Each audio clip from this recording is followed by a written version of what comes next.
Rebonjour, rebonjour à toutes et à tous.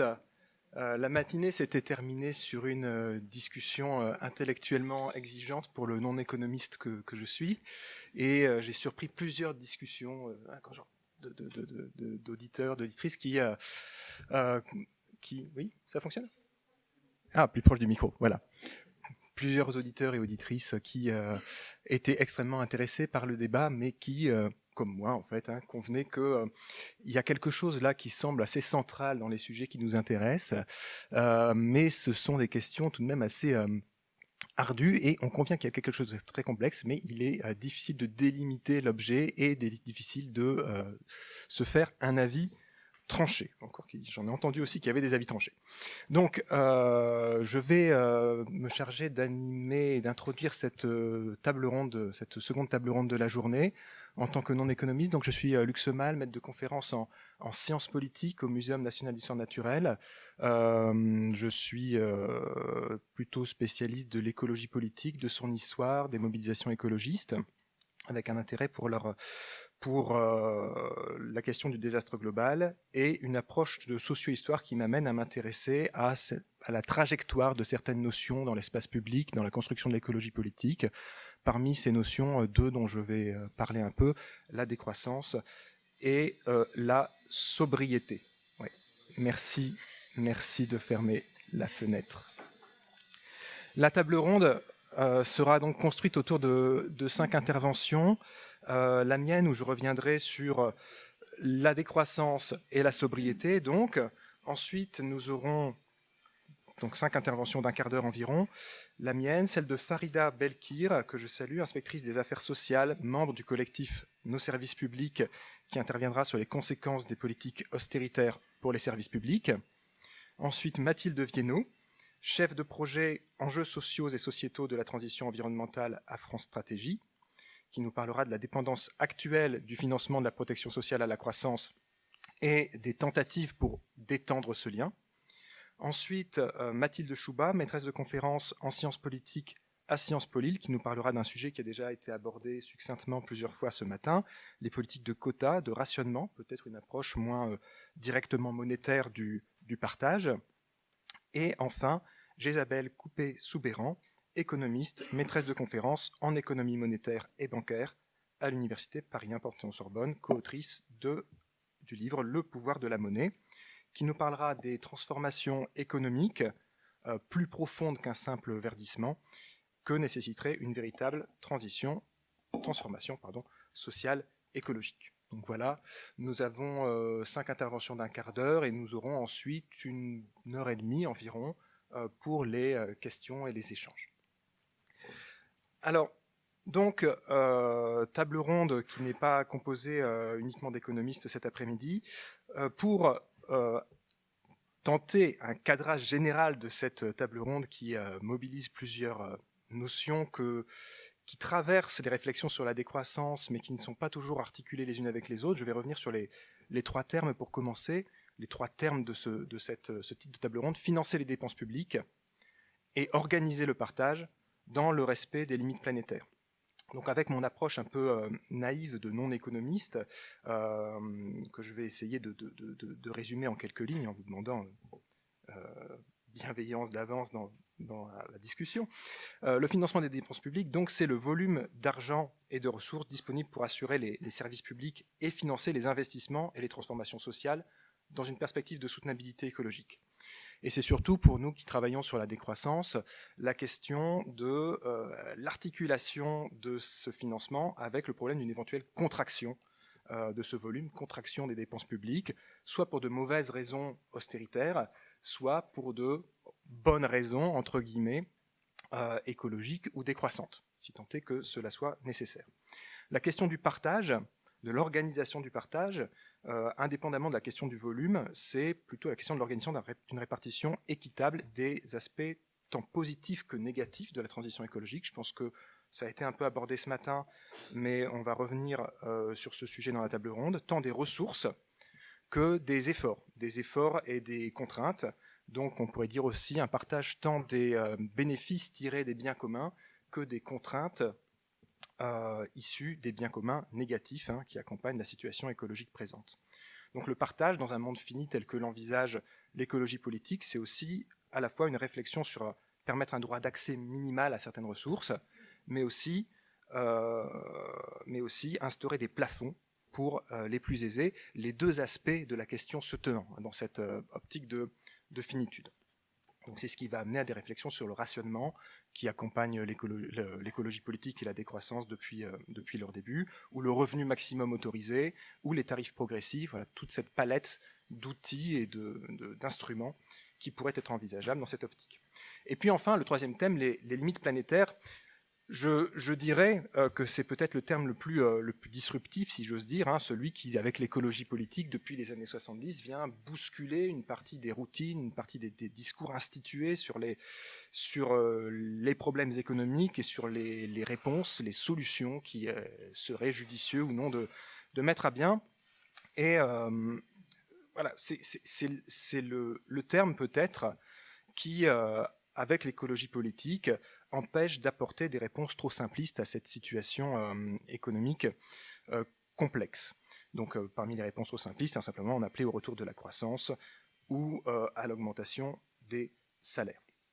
Donc je propose pour introduire cette table ronde d'en revenir sur d'en dire quelques mots sur ce terme-là des limites planétaires qui est moi plus généralement l'angle d'entrée que je privilégie, en disant quelques mots d'abord de la décroissance comme retour aux limites physiques. Ça a été dit ce matin dans certaines interventions, notamment celle de Timothée. Dans la décroissance, il y a ce souci des limites et de retour aux limites après plusieurs décennies de construction progressive d'une situation d'overshoot dont nous héritons, de dépassement. Ensuite, un temps sur l'articulation de cette dimension physique de la décroissance avec sa dimension économique, la décroissance du PIB, qui sont bien liées à cause de ces questions d'impossibilité de découplage, mais qui ne sont pas exactement les mêmes. Et enfin, un point sur la question de la sobriété, une des notions peut-être qui accompagne la décroissance dans cette palette rhétorique, cette palette sémantique, cette palette lexicale dont on peut disposer pour aborder les sujets qui nous rassemblent. Sobriété, terme extrêmement intéressant, mais qui se heurte à un gros problème, qui est celui de sa dépolitisation actuelle. Et donc peut-être dire quelques mots des perspectives qui pourraient être envisagées pour contribuer à sa repolitisation. Alors, la décroissance dans sa dimension physique, concrète, d'abord, depuis les années 1970, l'écologie politique se construit comme une pensée des limites qui peuvent être appréhendées de plusieurs manières. Ces limites, elles peuvent être sociales, comme le rappelait Olivier de Schutter en citant l'ouvrage de Fred Hirsch et en évoquant le problème de l'économie du burn-out. Ces limites, elles peuvent être morales, si on considère par exemple qu'il est moralement problématique de précipiter éventuellement une 6e extinction de masse pour alimenter la croissance, ou en alimentant la croissance. Et ces limites, elles peuvent évidemment être matérielles, ou physiques, ou écologiques, si l'on pense par exemple à la question du réchauffement climatique, ou à la question de la finitude des ressources. Cette approche des limites matérielles, concrètes, c'est celle qui est au cœur du rapport Meadows dès 1972. Et il me semble que c'est important de le rappeler parce que, avec ce titre, les limites de la croissance, ou halte à la croissance en français, on a parfois tendance à oublier dans le débat public que la croissance qui préoccupe les Meadows, c'est moins celle du PIB initialement, que cette croissance entendue comme un phénomène complexe de plusieurs croissances qui se tirent les unes les autres, croissance démographique, croissance de la croissance de la production agricole, industrielle, croissance des pollutions, croissance de la consommation des ressources. Donc c'est une acception très, très, très matérielle, très concrète de la croissance. Et dans les débats qui ont suivi, il y a eu comme une aspiration du fait de cette centralité du terme de croissance, comme une aspiration du débat dans des acceptions plus économiques qui évidemment sont importantes, mais ne résument pas tout l'enjeu. Je pense que ça fait partie des différents morceaux de ficelle qu'il convient d'essayer de tenir dans cette table ronde. On sait que cette pensée des limites, elle a eu un impact très fort sur les débuts de l'écologie politique, y compris auprès d'auteurs assez radicaux à leur manière. André Gortz, qui disait que le rapport Meadows était un des ouvrages les plus subversifs qu'il ait lu depuis plusieurs années. René Dumont, qui disait que les conclusions du rapport l'avaient saisi à la gorge, au point que ça l'avait amené à repositionner ses formulations. Et cette pensée des limites physiques, elle a été reformulée depuis 2009 à travers le cadre des théoriques des frontières planétaires, des planetary boundaries. Donc ces frontières planétaires, on les connaît. Olivier de Schutter là, en a montré un schéma ce matin. Elles sont liées au réchauffement climatique, à la biodiversité, et elles reposent différemment la question de la finitude énergétique, en mettant aussi au cœur de nos problèmes la question de la surabondance des énergies fossiles, et via la thématique de la biodiversité, les éventuelles limites au développement des énergies renouvelables, par exemple. Voilà, donc on voit que c'est un prisme qui quand même complexifie les réponses, y compris les réponses écologiques que l'on pourrait apporter à la situation actuelle. Et elles ont contribué, ces limites planétaires reformulées, à ce que la décroissance soit elle-même reformulée depuis quelques années comme un trajet collectif permettant un retour dans les limites du soutenable, donc cet objectif de réencastrement, de trajet préalable avant l'instauration d'une éventuelle société post-croissance, ce que les Meadows appelaient la transition vers un état d'équilibre global. Ce retour aux limites, il y a plusieurs manières de l'envisager, mais un des points saillants du discours de la décroissance depuis ses débuts, c'est de dire que si le progrès technique, les innovations techniques peuvent contribuer en partie à la réponse, ces progrès, ces innovations ne suffiront pas et qu'on ne pourra pas faire l'économie d'une réduction des consommations, non pas simplement par gain d'efficacité, mais par réorganisation sociale visant à une réduction de ce qu'on appelle parfois le confort énergétique. Donc pas simplement pas simplement des voitures électriques, pas simplement des voitures plus efficaces, mais moins de voitures, pas des avions plus efficaces, mais moins d'avions. Et c'est cette contraction matérielle qui est au cœur de la décroissance. C'est la question, dit autrement, de la sobriété, de la sobriété la vraie, comme pourrait dire Vincent Liéger qui est ici. Donc pas dans sa version individualisante et dépolitisée, les petits gestes à laquelle est souvent restreinte la sobriété, mais une sobriété qui serait collectivement organisée, massive. Alors, ça, je pense que c'est un point qui fait relativement consensus sur cette dimension matérielle de la décroissance, de retour aux limites. La question de la dimension économique, c'est la question donc de la décroissance du PIB. Donc, comme je disais, le débat sur la décroissance est sans cesse aspiré dans son acception vers cette acception économique depuis au moins le rapport Meadows. Effectivement, très vite dans le mouvement de la décroissance, la question s'est posée du découplage, de sa faisabilité ou non. Et traditionnellement, la décroissance tend à dire que non, le découplage est impossible. Le découplage absolu est impossible. Il peut y avoir des découplages relatifs ou temporaires ou en trompe-l'œil ou dans certains cas, mais pas de découplage absolu et pérenne. C'est une discussion qui malgré tout se maintient. Je pense que c'est important de conserver cet aspect-là à l'esprit. Je pensais par exemple au scénario de l'ADEME, Transition 2050, dans lesquels vous avez le scénario 1, Génération frugale, qui envisage tout de même des mesures assez intéressantes de sobriété, avec une réduction de la mobilité, avec une désartificialisation, mais scénario qui inclut tout de même une part de croissance. Alors, pour moi, ça fait partie des questions un peu en suspens. Donc, cette question de la décroissance du PIB, qui accompagnerait nécessairement la décroissance matérielle, cette perspective de contraction, elle est à la source, je crois, d'une des tensions latentes les plus fortes au sein des mouvements qui accompagnent cette idée de décroissance ou qui portent cette idée de décroissance.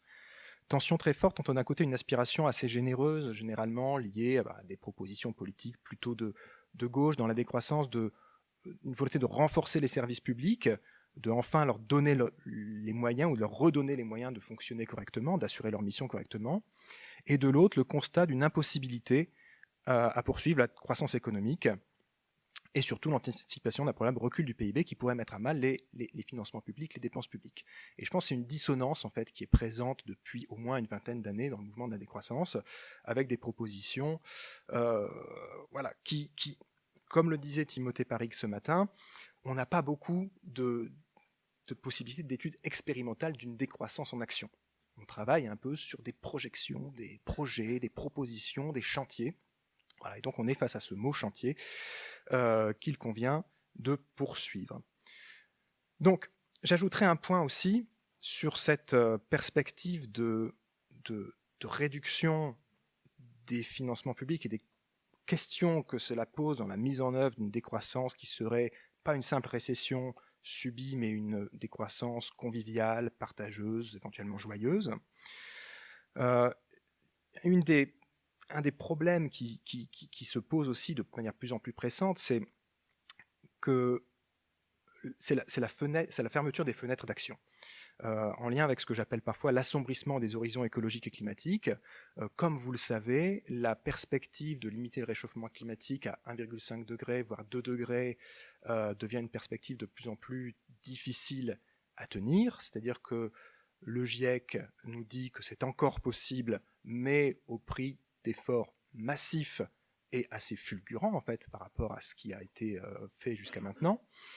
Et cela fait que la décroissance dont on parle en 2024 est potentiellement plus raide en termes de rythme, d'ampleur de réduction que la décroissance dont on pouvait parler en 2002 ou celle dont on aurait pu parler en 1972. C'est-à-dire qu'on s'éloigne d'une décroissance par anticipation, qui aurait probablement été l'idéal, pour se rapprocher d'une décroissance en catastrophe, c'est-à-dire une décroissance qui, si elle était décidée, serait malgré tout décidée assez tard, à des niveaux de consommation élevés, donc avec des problèmes de déconsommation importants, des problèmes de sortie de dépendance que nous avons collectivement construite depuis plusieurs décennies. Et donc c'est une décroissance relativement raide.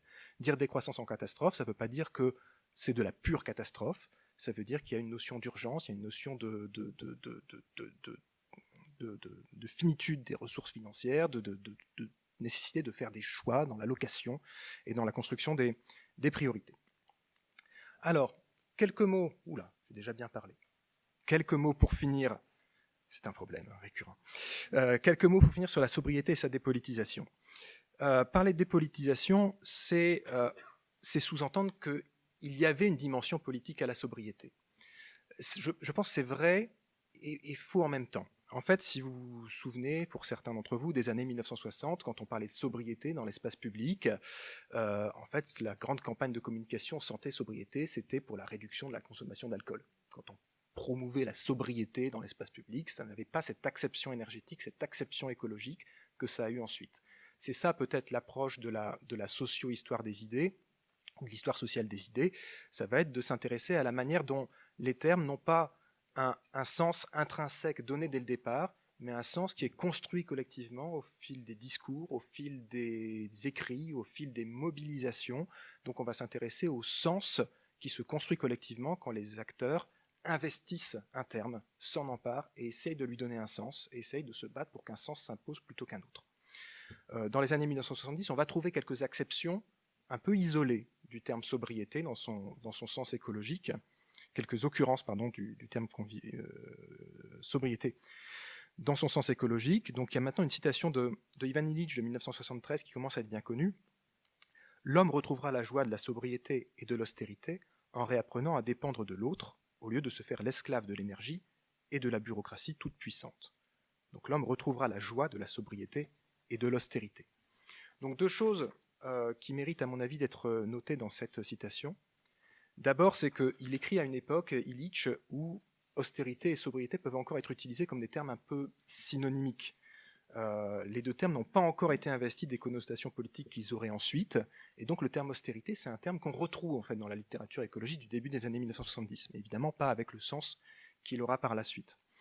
Intéressant de noter aussi que quand Ivan Illich donne les exemples de ce qu'est une personne sobre, selon lui, il ne dit pas que c'est de l'éco-conduite, il ne dit pas que c'est des petits gestes de bon sens, il dit que ce sont les gens qui n'ont pas de voiture, les gens qui ne prennent pas l'avion. Donc on a une acception assez forte des réductions de consommation qui sont associées à la sobriété dans la littérature écologique de l'époque. On pourrait dire la même chose de René Dumont quand il prône un socialisme de semi-austérité. Évidemment, il n'est pas en train de dire qu'il faut suivre les politiques d'austérité du gouvernement actuel, mais il est plutôt parce que ce qu'il décrit par l'idée d'un ministère du blocus, de politique de rationnement, proche de ce qu'on mettrait aujourd'hui sous l'étiquette sobriété. Donc, les années 1970, on a ces occurrences-là, mais on a aussi Valéry Giscard d'Estaing qui nous parle d'une croissance sobre, donc aujourd'hui on dirait une croissance efficace, ou une croissance à faible intensité énergétique. Donc on voit que le sens n'est pas posé. Finalement, vous le savez, je passe assez vite là-dessus, ce travail de construction d'un sens fort du mot sobriété, il est surtout dû au travail de l'Institut Negawatt de l'association Negawatt à partir des années 2000. La distinction du terme sobriété à travers le fameux triptyque sobriété, efficacité, renouvelable. Donc c'est vraiment un grand apport théorique dans cette construction de la sobriété qui a été fait là, avec tout de même un effet qui est apparu, c'est que la sobriété était comme décrite en creux, bien souvent. L'efficacité, on voit bien ce que c'est, les ENR, on voit bien ce que c'est, la sobriété, c'est le reste. Ce sont les aménagements qui ne sont pas techniques. Ce qui fait qu'assez vite, dans les descriptions de la sobriété, pouvaient coexister des exemples qui en fait relevaient des simples petits gestes individuels, et parfois d'autres propositions un peu plus ambitieuses, comme réorganiser la ville pour qu'on puisse moins utiliser la voiture. Mais cette cohabitation, elle était là. Dans les efforts de définition plus stricts de ce que pourrait être une sobriété collective, assez vite est apparue l'importance d'insister sur l'organisation collective d'une répartition équitable des efforts de sobriété énergétique, en assumant que la sobriété, ce sont des émancipations, mais ce sont aussi des renoncements. Évidemment, là encore, vous le savez, mais je vais peut-être simplement finir là-dessus, depuis 2022, la mise à l'agenda de la notion de sobriété est pour le moins ambivalente. Il y a des effets très intéressants de mise à l'agenda, de légitimation de cette notion dans des espaces où auparavant il était très difficile d'en parler. C'est une notion dans laquelle vont être véhiculées des idées proches de la décroissance parfois, mais il y a aussi tout un discours, je dirais institutionnel, qui tend au contraire à rabattre à nouveau la sobriété vers les petits gestes individuels, cette espèce de malédiction de la sobriété dont on n'arrive pas à se défaire, toujours cette résurgence des exemples finalement assez anecdotiques et dépolitisants.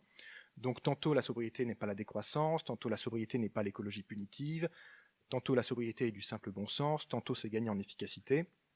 Alors, il y a encore 2 jours, Agnès Pannier-Runacher disait sur France Bleu, je ne sais pas si vous avez entendu, les politiques de sobriété sont très importantes, elles ne visent pas à se serrer la ceinture, elles visent à faire la chasse au gaspille. Et donc on revient à ce terme de... un peu l'impression du jour sans fin.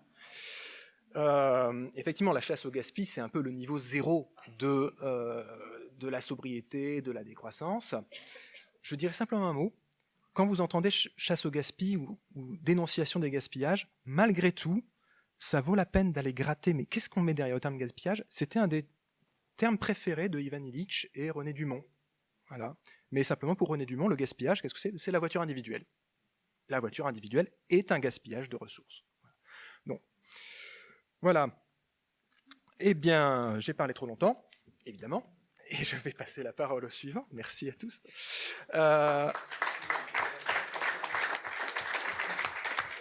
Sans transition, je vais donc passer la parole à Farida Belkir sur les conséquences des politiques austéritaires pour les services publics. Merci. Merci beaucoup Luc pour cette introduction qui ouvre, je crois, de façon très stimulante notre discussion.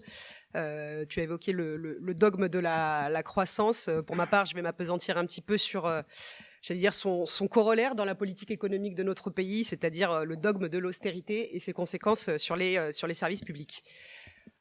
En tant que praticienne des politiques publiques, j'ai très rapidement été frappée, que ce soit dans ma scolarité à l'issue de concours de la fonction publique ou alors tout de suite dans ma pratique professionnelle par la prégnance de ce dogme de la réduction des dépenses publiques et l'impensé de tout simplement repartir des besoins de la population. Et je crois que partir de ce point de départ, les besoins de la population, c'est quelque part une petite révolution, puisque notre point d'entrée, c'est trop rarement l'usager, mais des contraintes de pilotage global. Alors on a toute une novlangue, respecter la norme de dépenses de l'État, ne pas excéder l'objectif national de dépenses d'assurance maladie, être plus efficient pour le dire poliment, réformer à moyens constants. Mais derrière tout ça, il y a donc bien un dogme du financement des services publics par le dégagement de moyens et donc la réduction à due concurrence du financement d'autres services publics. Alors ce dogme il commence à être timidement remis en cause. Récemment, l'an dernier, le Conseil d'État a consacré un rapport au dernier kilomètre de l'action publique qui invitait lui aussi à repartir des usagers pour concevoir les actions publiques. Alors avec le collectif Nos services publics, on a publié donc 2 éditions là, de rapports sur l'évolution des services publics.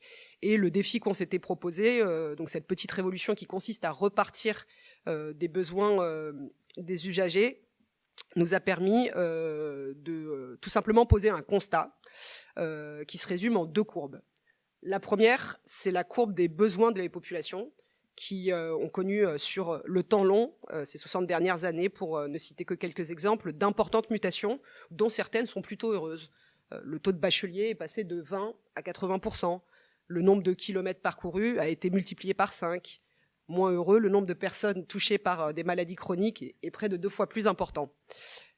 La deuxième courbe qu'on a mis en regard, c'est celle de l'évolution des moyens des services publics, qui certes augmente, mais beaucoup moins rapidement que la première que j'évoque, celle des besoins de la population. Et donc, conséquence de cette divergence progressive, se crée un espace croissant entre, d'une part, les besoins et attentes de la population, et d'autre part, la capacité à y répondre des services publics. Et là, on s'est intéressé à cette divergence et aux conséquences qu'elle pouvait porter, et c'est là le cercle vicieux dont il me semble il faut collectivement sortir. Et donc il y a 3 conséquences sur lesquelles je souhaiterais m'appesantir en particulier. La première, c'est un accroissement des inégalités. Inégalités de destin. Par exemple, l'an dernier, France Stratégie a publié un rapport sur le poids des héritages qui a rappelé ce que nous avons également constaté dans la première édition de notre rapport sur l'évolution des services publics. Et vraiment constat, je trouve, vertigineux, c'est le fait que, loin d'être un instrument de l'égalité des chances, l'école républicaine est aujourd'hui plutôt un vecteur de reproduction sociale, un lieu où pèse le poids des héritages. Alors ce constat, il peut paraître étonnant compte tenu de l'augmentation des moyens dont se prévalent immanquablement chaque année les ministres de l'Éducation nationale lors de la présentation du budget. C'est d'ailleurs bientôt la saison et ça ne manquera pas d'arriver.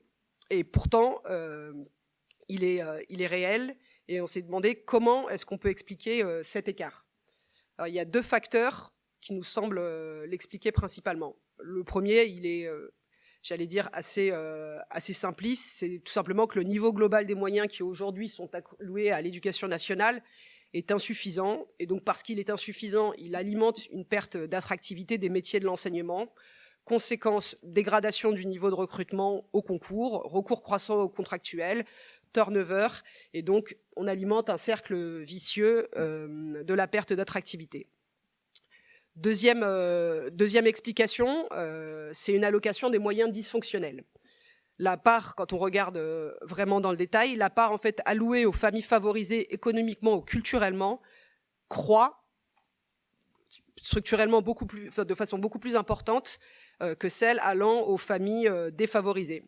C'est par exemple la formation en apprentissage ou encore le subventionnement indirect via des crédits d'impôt aux cours de soutien scolaire qui profitent davantage aux élèves favorisés, alors que dans le même temps, les élèves de classe populaire pâtissent les premiers du manque de moyens alloués à la prise en compte, par exemple, du handicap, où ils sont majoritaires. C'est ce qu'on a observé en regardant un peu les statistiques. Alors, constater que l'école de la République est un facteur systémique de reproduction des inégalités à quelque chose de vertigineux. Et hélas, cette situation n'est pas isolée, puisque finalement, c'est un cas typique de ce que vivent l'ensemble des services publics qui ne permettent plus, par manque de moyens, d'honorer la promesse de notre devise républicaine d'égalité. Nous l'avons documenté, comme d'ailleurs l'a fait la défenseure des droits avant nous, l'attrition des moyens publics, et parfois sous couvert de modernisation, comme par exemple la dématérialisation, fait prospérer d'importantes inégalités d'accès aux droits. La disparition des guichets physiques au profit de démarches numériques éloigne en fait de nombreux usagers de leurs droits, soit parce qu'ils n'ont pas d'accès à un équipement adéquat, soit parce qu'ils vivent sur des territoires où il n'y a pas d'accès au débit, ou tout simplement parce que seuls ils ne peuvent pas maîtriser la complexité des procédures numériques avec un langage administratif qui, il faut en convenir, n'est pas toujours le plus aisé à comprendre. Accroissement des inégalités, je disais donc. Deuxième conséquence qu'on observe, et qui interroge énormément, une désocialisation croissante. Cela se traduit donc par une part croissante de missions du service public exercées par le privé, ce qui, en soi, on pourrait considérer n'est pas forcément un mal, mais qui manifestement pose dans certains secteurs où le privé lucratif se développe avec des financements publics énormément de problèmes. D'abord parce que le privé lucratif ne garantit pas d'accueil inconditionnel comme le fait le service public et ne participe pas à la servitude de certains services publics comme la permanence des soins. Et donc on le voit bien dans le cas des cliniques privées, à cet égard, qu'elles soient généralistes ou spécialisées, comme par exemple les cliniques psychiatriques, elles concentrent leur offre sur les segments les plus rentables. Autrement dit, en conséquence, elles renvoient les cas les plus complexes à l'hôpital public ou dans les structures publiques qui pâtissent déjà d'un manque de moyens et donc continuent d'alimenter le cercle vicieux dont je parlais tout à l'heure. D'ailleurs, ce mouvement dans le champ de la santé, on l'observe de façon vraiment maintenant très manifeste avec ce qu'on appelle la financiarisation de l'offre de soins et du secteur de la santé. Deuxième explication, c'est le fait que la puissance publique délègue des missions sans forcément avoir la capacité à contrôler leur réalisation, et j'allais même dire les délègue de façon complètement naïve. On a eu des révélations donc dans les deux ouvrages de Victor Castanet, par exemple sur la gestion des EHPAD et la gestion des crèves privées, et je crois que ça en est vraiment le témoignage. Pour des raisons budgétaires, la puissance publique délègue à des opérateurs privés une mission. Ces opérateurs privés prétendent pouvoir exercer cette mission pour moins cher que ce que faisait auparavant le service public, et on ne se demande pas pourquoi. Et évidemment, pour cause, ils le font en réduisant un certain nombre de coûts au détriment de la qualité du service qui est délivré, allant même jusqu'à des situations qui peuvent être qualifiées de maltraitance institutionnelle. Et je crois que c'est éminemment grave parce que le fait que ces situations se retrouvent dans la prise en charge de personnes vulnérables, on parle de petits-enfants, on parle de personnes âgées par exemple, c'est pas un hasard. Derrière cette vulnérabilité, c'est aussi l'incapacité de l'usager à faire valoir ses droits qui assure la pérennité d'un tel système. Et donc je crois que ça doit vraiment nous interroger. Troisième conséquence qui découle également des deux précédentes, c'est l'érosion de la confiance entre la population et les services publics, mais aussi entre les agents publics et les employeurs publics. Et donc cette érosion, elle a d'importantes conséquences.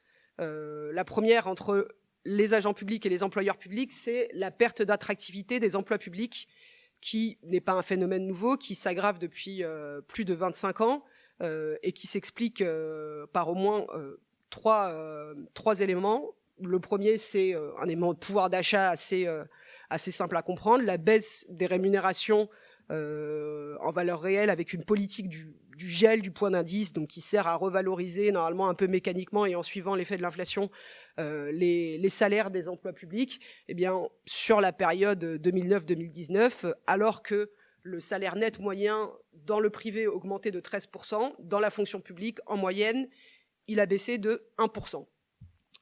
Deuxième explication, c'est l'absence de perspective et de valorisation des carrières publiques, faute d'une politique RH, mais aussi faute d'un discours positif, j'allais dire, de ceux qui sont censés porter et représenter les fonctionnaires, c'est-à-dire parfois les ministres, en fait, qui sont quand même les chefs des administrations.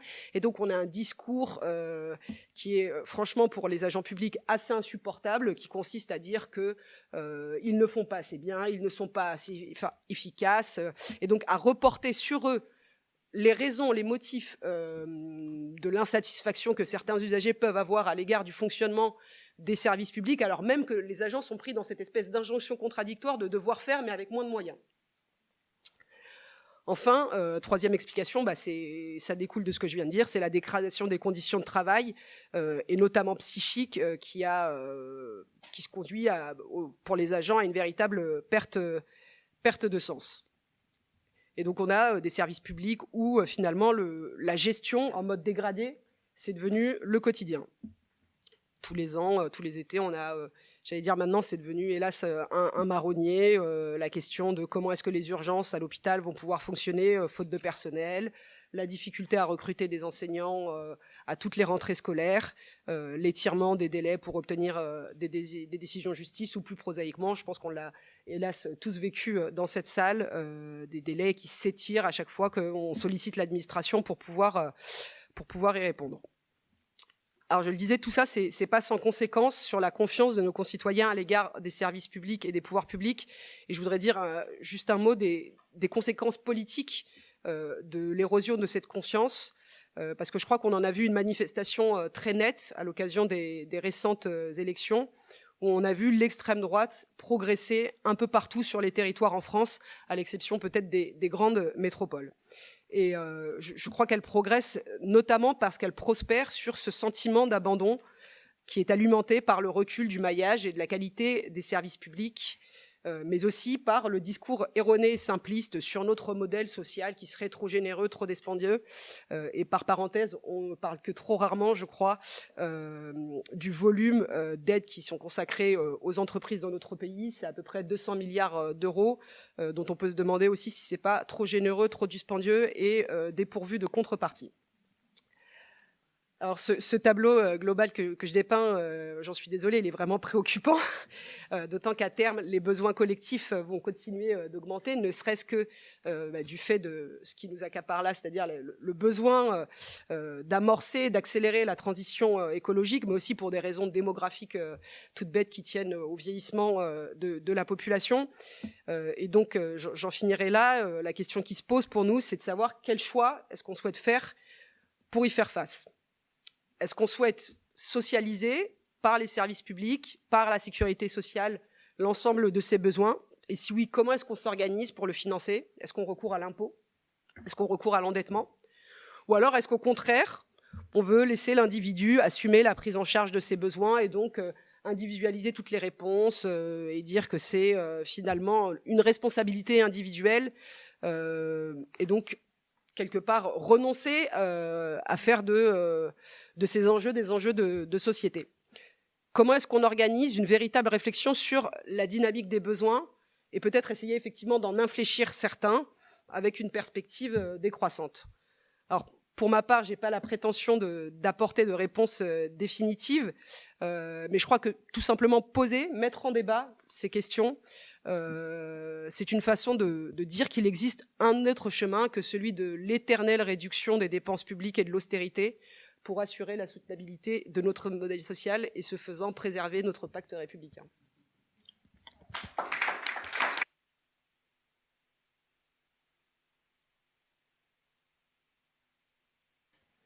Merci beaucoup.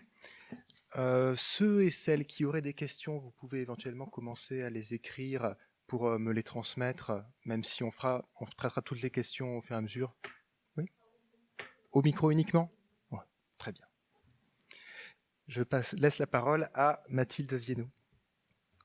Merci beaucoup. Donc moi là, je vais vous présenter des réflexions qu'on a eues à France Stratégie dans le cadre d'un séminaire qu'on a commencé juste après les Gilets jaunes, qui s'appelait le séminaire Soutenabilité pluriel et qui s'est conclu par un rapport qu'on a publié en mai 2022 et en fait qui s'attachait à complètement repenser notre référentiel de politique publique parce que juste après les Gilets jaunes, on a quand même fait le constat que l'État et en tout cas l'action publique n'arrivait pas à construire des politiques publiques qui soient systémique, légitime et durable. Donc en fait, on avait vraiment des conflits de soutenabilité environnementale, sociale et démocratique. Et en fait, qu'on n'arrivait pas à tenir ensemble plusieurs types de soutenabilité. Et donc en fait, dans ce cadre-là, j'ai mené des travaux sur notre système de protection sociale et donc pour savoir notre modèle social est-il soutenable. Et donc une des sources d'insoutenabilité, c'était le ralentissement de la croissance. Donc moi, j'ai été plutôt dans un cadre ralentissement plutôt que des croissances pour deux raisons. La première, c'est que c'est en fait quelque chose qu'on observe déjà. En moyenne, sur les années de 50-75, la croissance de la productivité était de 5,7% par an depuis les années 2000, donc de 2000 à 2024, c'est 0,7. Donc on est vraiment sur un ralentissement qui a déjà des conséquences sur notre modèle social. Donc ça, c'est ce qu'on vit. Et en fait, c'est un ralentissement qui va se poursuivre. Ce que dit le rapport Pisani-Ferry-Mahfouz, c'est que la transition va ralentir la croissance, parce que cette transition, elle a 3 grands moteurs qui, en fait, mécaniquement, ne produisent pas de croissance. Le premier moteur, c'est l'échouage d'actifs. Chaque année, pour en fait qu'on puisse réussir la transition, va falloir qu'on échoue 2500 milliards d'euros par an, sur niveau mondial, bien sûr. Et donc, ce sont beaucoup d'actifs qui en fait ne peuvent plus produire de la croissance, puisqu'il va falloir qu'on les détruise. Le deuxième moteur, c'est la sobriété. Donc je ne reviens pas dessus. Et puis le troisième moteur, c'est les investissements qui ne seront pas rentables. Et donc ça, je vais laisser Isabelle nous en parler. Mais donc voilà, ces trois moteurs font qu'on est déjà dans un paradigme de ralentissement de la croissance. Alors, qu'est-ce que ça change ? En fait, ça change tout pour en fait les risques sociaux, parce qu'on est dans une question de partage de pertes. Et en fait, c'est très très difficile, parce qu'on a été depuis très très longtemps dans un paradigme de partage de surplus. Et donc, c'était convenu que chaque année, les surplus aillent à la protection de tous. Et c'est beaucoup plus difficile quand on partage des pertes. C'est plus difficile sur le financement. Donc, bien sûr, parce que ce matin, on en a parlé. S'il y a moins de croissance, plus de déficit, ça fait de l'austérité. Mais c'est aussi beaucoup plus difficile sur l'acceptation et sur les arbitrages qu'on doit faire. En fait, c'est beaucoup plus facile de faire le partage d'un gâteau qui grossit chaque année qu'un gâteau qui est de plus en plus petit. Et puis c'est aussi beaucoup plus difficile, parce qu'en fait, il n'y a pas de récit derrière ces pertes. Et en fait, je trouve qu'on est encore faible sur l'imaginaire de post-croissance, en fait, sur c'est quoi l'imaginaire de progrès collectif sur la croissance. Parce qu'en fait, ce récit de la croissance, ce qui était un imaginaire très très puissant de progrès pour tous. Donc, ça peut aussi expliquer qu'on n'a pas de portage politique fort de cette décroissance, et donc c'est un problème. Donc en fait, l'enjeu, c'est vraiment de penser notre modèle social, donc c'est-à-dire les risques sociaux qu'on souhaite couvrir, les solidarités qu'on souhaite créer dans un logiciel macroéconomique de perte. Alors, pourquoi est-ce qu'aujourd'hui, notre système de protection sociale est en péril si en fait il n'y a plus de croissance ? Je pense que ce qu'il faut avoir bien en tête, c'est que notre sécurité sociale, elle a été créée dans un modèle productiviste, qui sont les 30 glorieuses post-Seconde Guerre mondiale, et puis donc que les deux sont forcément liés. Quand on regarde d'ailleurs les risques, les 5 branches de la sécurité sociale, c'est en fait 5 risques de ne plus produire. C'est le risque de famille, donc vous élevez des enfants, donc vous ne pouvez plus travailler pour produire. C'est le risque de retraite, bien sûr. maladie, etc. Donc en fait, c'est un modèle qui couvre ses propres risques et qui tire le financement de son propre modèle. Donc en fait, la sécurité sociale, voilà, couvre les risques de croissance et se nourrit de la croissance pour se financer. Alors, pourquoi est-ce que ce financement il est très lié à la croissance? C'est parce que quand on a créé la sécurité sociale, son financement était assis sur des prélèvements sur le travail. Et donc c'était les cotisations sociales. Et donc, ils sont très, très dépendantes, c'est normal, de la masse salariale et donc du chômage. Si on se met, par exemple, dans un modèle de décroissance, on a une baisse des salaires réels, on a une hausse des demandes de compensation, donc on a un souci sur les cotisations sociales. Donc, ce lien fait que ça fait quand même longtemps qu'on regarde la soutenabilité financière de notre modèle. Il y a même un haut conseil au financement de la protection sociale, d'où on sait le travail de regarder chaque année quelle est la soutenabilité de notre système. Le souci, c'est qu'on n'est pas capable de le faire. Donc en fait, ce que fait ce haut conseil, c'est de projeter les dépenses sociales, donc à 2030, 2040, 2050, sur plusieurs scénarios de croissance. Ce matin, j'avais posé une question sur les modèles parce que je pense que c'est vraiment très clé. En fait, on projette les dépenses sociales sur des scénarios de croissance qui ne sont pas du tout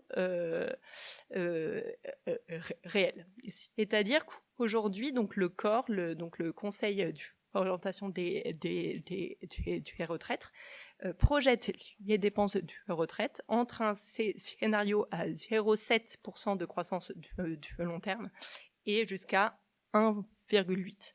Donc, on n'est pas capable de savoir ce que donne notre modèle social si, en fait, il n'y a plus de croissance. Et en fait, je pense que c'est très grave parce que, alors, on peut bien sûr ne pas souhaiter être dans le scénario 0, voire le scénario -2, mais rien que de savoir ce que ça donne, ce serait déjà, je pense, précieux. Alors, dans l'histoire, il y a eu bien sûr plusieurs réformes pour essayer de d'étendre ce lien entre croissance et puis notre modèle social. Donc, il y a eu des réformes plutôt sur les recettes, notamment la création de la CSG, pardon. Du coup, libère un peu ce poids unique sur les cotisations sociales. Le problème, je trouve, avec cet élargissement, c'est que du coup, on met en concurrence plusieurs types de dépenses publiques. En fait, la grande force de nos risques sociaux et puis de notre sécurité sociale, c'est qu'elle ait des financements dédiés. Maintenant qu'elle en a moins, donc parce que c'est donc les cotisations sociales, c'est encore 54% du financement de la protection sociale. Et ben il y a en fait des tensions entre j'ai besoin de baisser mes dépenses publiques, et je vais baisser du coup les dépenses sociales, bien que ce soit normalement deux dettes séparées. Donc c'est un premier risque, moi je trouve, de faire ça. Mais il y a eu bien sûr d'autres réformes sur les dépenses, sur les dépenses sociales. Donc il y a plusieurs façons de le faire sur les prix. Donc soit en fait on sous-indexe les prestations sociales, soit on sous-indexe les rémunérations des personnels, ce qui peut se faire, et Farida l'a dit, juste en gelant le point, ça est une façon de le faire. Et on peut aussi faire des réformes plutôt sur le volume. Donc là, on va cibler plus les prestations sociales, ou on va rationner l'offre de services. Il faut bien avoir en tête que ces réformes, elles sont de moins en moins acceptées. Parce que du coup, ça fait longtemps maintenant qu'on essaye de rogner sur les droits sociaux sous couvert d'une trajectoire financière stable. Alors du coup, comment on fait pour partager les besoins sociaux quand il y a moins de croissance ou plus? Et donc là, je suis vraiment en droite ligne avec ce qu'a dit Farida. En fait, il y a trois grands choix possibles qui sont des choix sociétaux. Le premier, c'est de baisser la couverture des besoins, et donc en fait se dire ce surplus de besoins, je ne le couvre pas. La deuxième solution, c'est que le marché privé vienne en fait prendre la place du public sur ce surplus du besoin. Et là, pareil, Farida l'a vraiment très bien montré. En fait, ça pose des vraies questions sociales, mais budgétaires aussi. Donc, et puis la troisième voie, c'est de socialiser. Donc en fait, c'est de baisser la consommation privée pour plus de consommation publique. Et donc ça, c'est vrai pour les risques sociaux, mais ça l'est aussi, par exemple, sur les risques climatiques. Donc c'est un travail qu'on porte à France Stratégie, c'est en fait de savoir, peut-on mutualiser les risques climatiques comme on l'a fait sur les risques sociaux, et en fait notamment peut-on les socialiser. Voilà, merci beaucoup.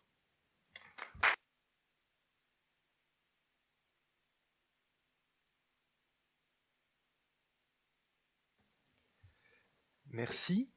Nous allons continuer avec Mathilde. Est-ce que tu as... Merci. Il faut qu'on autorise le partage d'écran. Est-ce que c'est fait? Merci. Voilà, donc Mathilde Chouba, maîtresse de conférence en sciences politiques à Sciences Po Lille.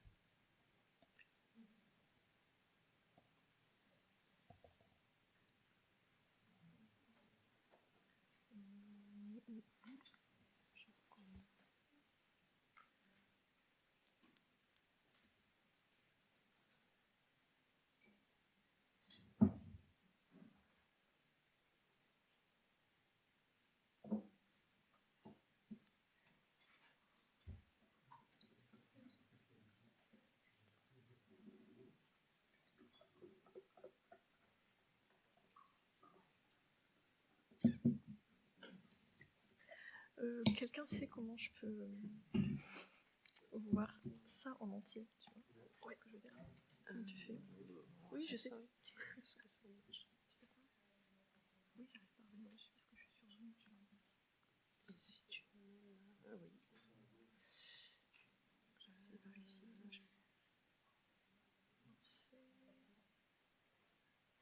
Magnifique. Ok, merci.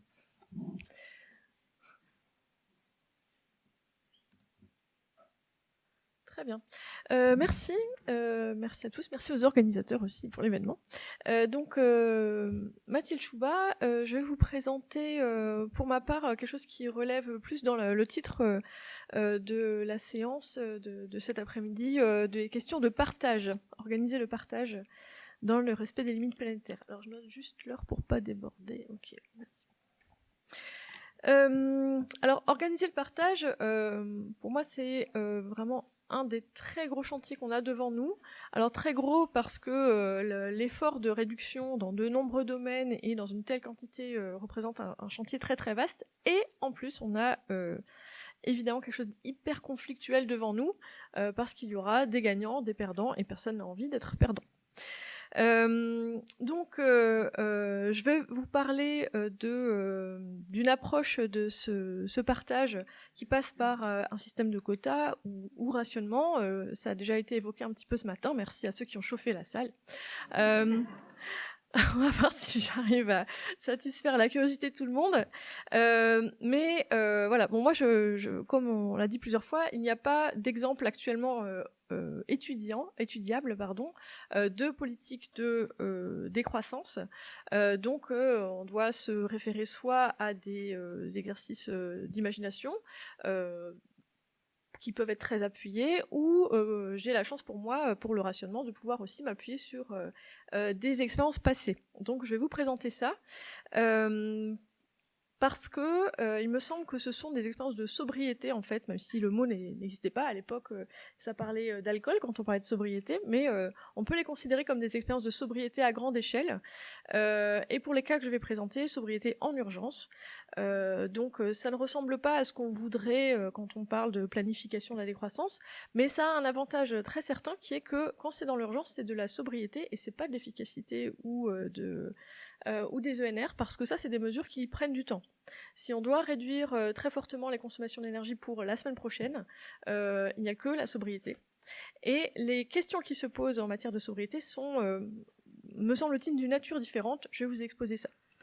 Mais pour commencer, puisque le partage, ça suppose de parler d'inégalité, je vais vous présenter une série de graphiques qui me semblent extrêmement parlants, qui sont issus d'une enquête qui a été faite par l'ADEME et publiée l'année dernière, en juillet 2023. L'ADEME avec Nos Gestes Climat. Alors si ça vous dit quelque chose, Nos Gestes Climat, c'est un site sur lequel vous pouvez faire très facilement l'évaluation de votre propre empreinte carbone. Et là, l'intérêt, c'est que c'est un institut de sondage payé par l'ADEME qui a fait faire aux enquêtés l'évaluation de leur empreinte carbone et qui, à côté, leur a posé des tas de questions sur leur point de vue, sur la transition, où est-ce qu'ils habitent, qu'est-ce qu'ils font, leur CSP, etc. Et ça permet de faire apparaître des choses très intéressantes. Quand on imagine la réduction des émissions de gaz à effet de serre et l'empreinte carbone, alors oui, je précise, hein, on parle de carbone et d'énergie, ça ne veut pas dire que pour moi c'est la seule question, mais l'énergie c'est le moteur de transformation et de destruction qu'on utilise pour changer le monde autour de nous, donc indirectement quand même, en parlant d'énergie, on parle de beaucoup d'autres choses. Donc quand on cherche à envisager la réduction des consommations d'énergie des personnes, est-ce que ça va peser davantage sur certaines catégories? Je parlais des gagnants et des perdants. Oui, ça va peser davantage sur certaines catégories. Mais lesquelles? Est-ce que ça pèserait davantage? Est-ce que les personnes ont des émissions plus ou moins marquées selon leur âge? Alors, voilà, on a la réponse avec cette enquête. Il y a un petit creux dans la tranche des 40 ans et quelques. Sinon, c'est quand même pas très flagrant. Hein, vous voyez, entre jeunes et 65 ans et plus... voilà, il y a un petit creux au milieu, mais c'est pas énorme. Donc ça c'est l'âge. On peut envisager d'autres variables. Est-ce que selon qu'on habite en milieu rural ou urbain, ça sera différent? Là on anticipe un peu plus de distinction. Bof. C'est pas si clair que ça. Hein. C'est pas très marqué. Vous voyez, milieu rural tout à gauche et région parisienne à droite. C'est même presque contre-intuitif parce que en milieu rural, on a en moyenne une empreinte individuelle de carbone qui est plus faible qu'en région parisienne. Alors contre-intuitif, ça dépend. Mais en tout cas, pour ce qui est du fait de vivre loin des villes, de devoir faire 15 bornes pour aller chercher une baguette, visiblement, ça ne joue pas tant que ça. Donc ça, c'est selon milieu rural ou urbain. S'il y a des gens ici qui sont du sud ou des gens qui sont du nord, vous pouvez vous dire aussi, oui, mais quand on habite à Montpellier, c'est plus facile de se chauffer moins, alors que moi qui suis à Lille, ça craint, il pleut tout le temps, etc. Est-ce que c'est vraiment le cas? Pas franchement. Les chiffres, les écarts, c'est au plus bas la moyenne pour Pays de la Loire, 7 tonnes 7, au plus élevé pour 8 tonnes 6 en Île-de-France, mais c'est quand même pas beaucoup. Et puis, donc, c'est pas non plus le nord qui consomme plus, c'est le sud qui consomme moins. Pas vraiment. Alors, si c'est pas nord-sud, est-ce qu'on peut trouver comme autre variable? Peut-être le nombre de personnes par foyer, ça fait qu'on peut partager des choses. Là, oui, on a un peu plus franchement une différence. Mais, alors ça va surprendre peut-être pas grand monde ici, là où on a vraiment une différence, c'est avec le niveau de revenu. Et là, il n'y a vraiment pas photo. Il n'y a vraiment pas photo entre Les revenus mensuels nets du foyer qui sont... alors je suis désolée, moi j'ai une petite barre, je vois pas trop. Entre 750, enfin moins de 750 € à gauche et plus de 6500 à droite. Là on voit très clairement et très progressivement une augmentation liée aux revenus. Et donc ça c'est assez important à avoir en tête parce que quand on va parler d'efforts de réduction ou de planification de la contraction, alors j'ai bien aimé ce matin la contraction-contraction, et non pas la contraction expansive, mais oui, c'est ça. Il faut voir sur qui ça peut peser et ça doit peser. Et étant donné qu'on a encore tous en tête l'épisode des Gilets jaunes, d'une part, et d'autre part, le concept de précarité énergétique, qui tous les deux tendent à focaliser notre attention en matière de justice énergétique plutôt sur les classes populaires, on peut avoir l'impression que des mesures, des politiques énergétiques seraient des mises en danger, une accentuation potentielle de vulnérabilité pour ces catégories-là. C'est vrai si on parle de prix, si on imagine faire des politiques de réduction, de contraction, qui seraient essentiellement appuyées sur le prix. En revanche, si ces politiques de réduction visent plutôt ceux qui émettent trop par rapport à la moyenne ou trop par rapport à ce qui est soutenable, alors là on renverse complètement les perspectives parce que ceux qui ont un mode de vie non soutenable en quantité, et donc on ne parle pas de prix, mais de quantité d'émissions, là au contraire, on a une image inverse. Ceux qui posent le plus de problème, c'est ceux qui ont plus de revenus et qui donc ont aussi, a priori, grâce à ces revenus, plus de capacité à s'adapter. Donc, je finis juste pour vous dire à quel point cet effet de revenu est très fort. On le voit aussi ici, il y a quelque chose d'en fait contre-intuitif. Alors, c'est plein de chiffres, c'est un peu compliqué, mais je vais vous guider. Regardez à droite, la colonne de droite avec les chiffres noirs sur fond blanc. Vous avez l'empreinte moyenne, cette fois-ci par région, donc c'est les grandes régions, les nouvelles régions. L'empreinte moyenne la plus forte, régionalement, c'est l'Île-de-France, à peu près au milieu, avec 8,6 tonnes. Et maintenant, quand vous regardez les chiffres en couleur, là vous avez la composition, donc la répartition dans cette empreinte moyenne. Qu'est-ce qui pèse le plus? Est-ce que c'est proportionnellement plutôt le logement, le transport, l'alimentation, les services sociétaux? Eh bien, à la fois l'Île-de-France est celle qui a l'empreinte moyenne individuelle la plus forte, et c'est aussi celle pour laquelle le transport a la part la plus importante. Ce qui serait contre-intuitif si on se dit que c'est quand même vachement curieux, la densité des réseaux de transport est forcément plus importante en Île-de-France que dans les autres régions. Et comment l'expliquer? À cause du revenu, parce qu'en Île-de-France, les revenus sont plus élevés. Là, voilà, c'est les chiffres de l'INSEE pour 2018 avec les revenus médians. L'Île-de-France a les niveaux les plus élevés. Dernier exemple, là, pour vous montrer à quel point on peut avoir une vision faussée de ce qui pose problème en matière de transition si on ne tient pas compte de ces revenus, c'est que là, c'est l'empreinte moyenne liée à la mobilité, donc c'est plus l'empreinte générale, mais liée à la mobilité, selon que vous vivez dans une région où il y a un réseau de transport satisfaisant, à gauche, ou pas satisfaisant, au milieu, ou il n'y en a même pas, à droite. L'empreinte moyenne liée à la mobilité est plus forte pour ceux qui sont dans des réseaux de transport, dans des zones avec des réseaux de transport satisfaisants. Et pourquoi? Parce que, en moyenne, les personnes dont le revenu personnel est supérieur à 5 000 € sont en plus grosse proportion dans ces catégories-là. Donc, en résumé, avec des gros clichés, etc., quand on est plus riche, on a tendance à vivre plutôt en Île-de-France et plutôt dans des zones où il y a des transports en commun, mais on ne s'en sert pas, ou pas beaucoup, et en plus on prend l'avion, et donc voilà, ça fait que l'empreinte de mobilité est catastrophique, alors que les conditions sont là. Donc encore une fois aussi, hein, ça s'était dit à plusieurs moments, c'est pas parce qu'on sait, ou parce qu'on a les moyens, qu'on fait ce qui est bien. Donc la transition, c'est pas qu'une histoire de volonté ou de connaissance. Donc tout ça nous dit quelque chose que je trouve que Jean Gadret résume très bien. En France, les très riches émettent 40 fois plus de carbone que les pauvres, mais les pauvres payent 4 fois plus de taxes carbone en proportion de leurs revenus. Et donc ça, pour insister sur la différence qu'il y a entre raisonner en termes de quantité de gaz à effet de serre, donc quelque chose de physique, une unité physique, et raisonner en termes de prix et de proportion des revenus qui sont consacrés aux achats d'énergie. C'est donc dans ces circonstances-là qu'il faut envisager les systèmes de quotas et l'intérêt ou le potentiel risque que ça peut apporter. Donc, alors, moi je parle de rationnement ou de quotas de façon relativement interchangeable.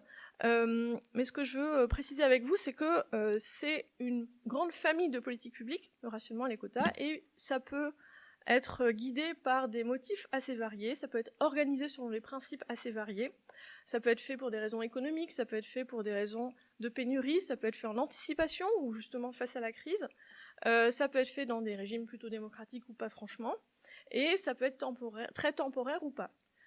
Et les règles de distribution peuvent être plutôt égalitaires ou plutôt pas égalitaires. Mais le principe commun, c'est que là où habituellement c'est le marché, vos capacités d'achat, vos revenus à vous qui déterminaient ce que vous alliez acheter, j'ai envie d'acheter ça, j'en ai les moyens, je le fais.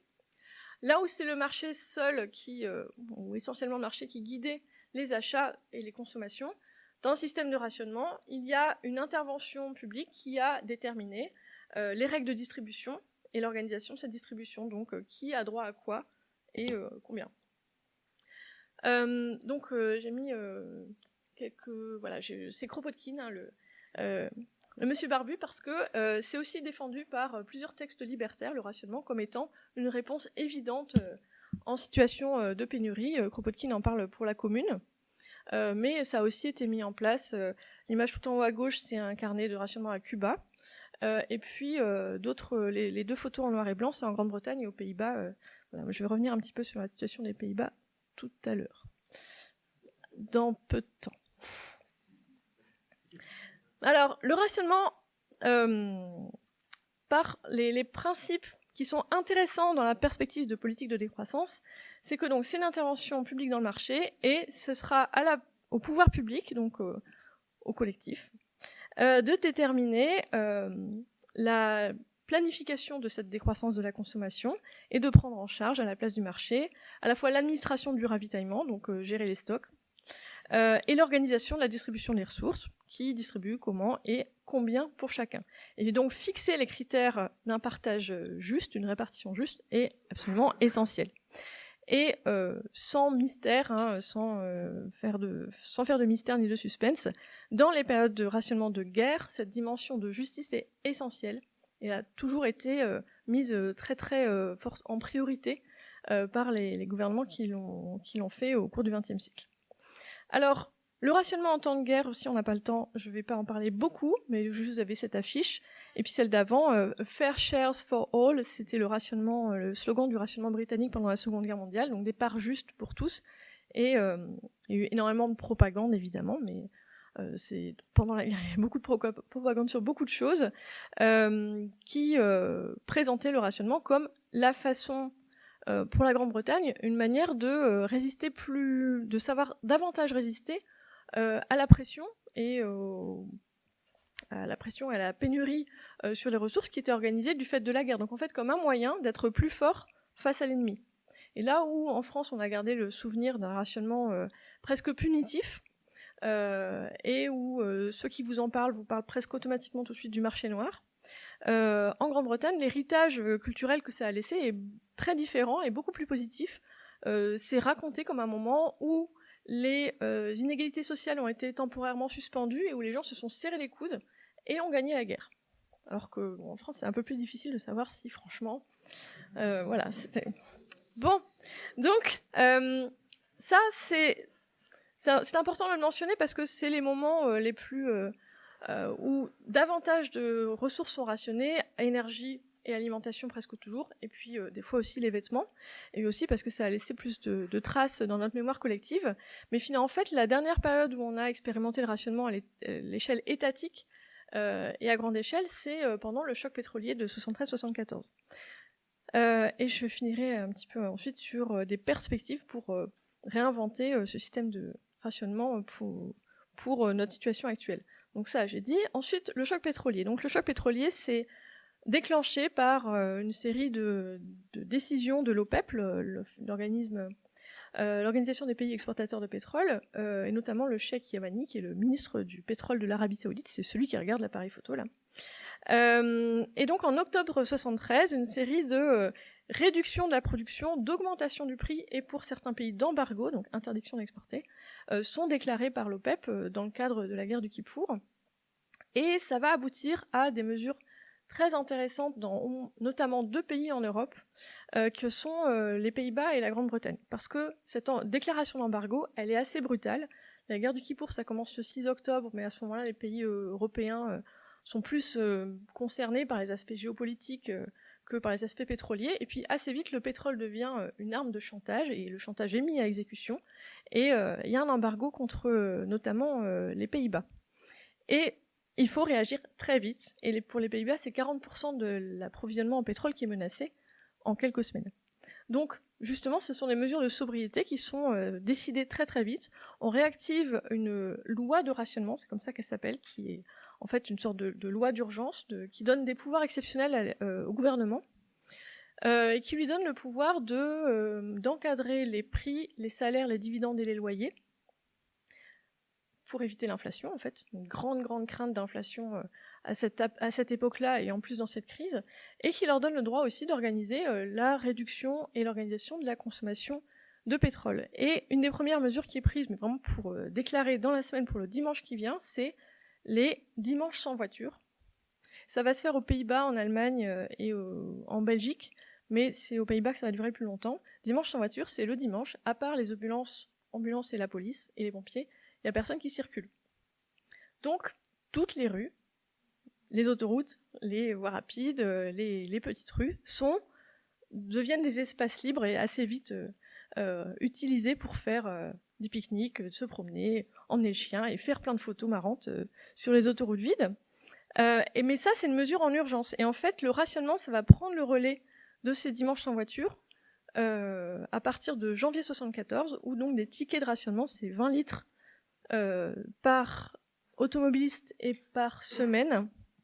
Donc des tickets seront distribués. Donc d'autres mesures sont prises, mais je vais surtout m'appesantir sur le cas britannique. En Grande-Bretagne, pour d'autres raisons, on doit limiter la consommation d'énergie et on organise des coupes. Alors c'est pas juste le pétrole, en plus ils ont des problèmes avec le charbon et l'électricité.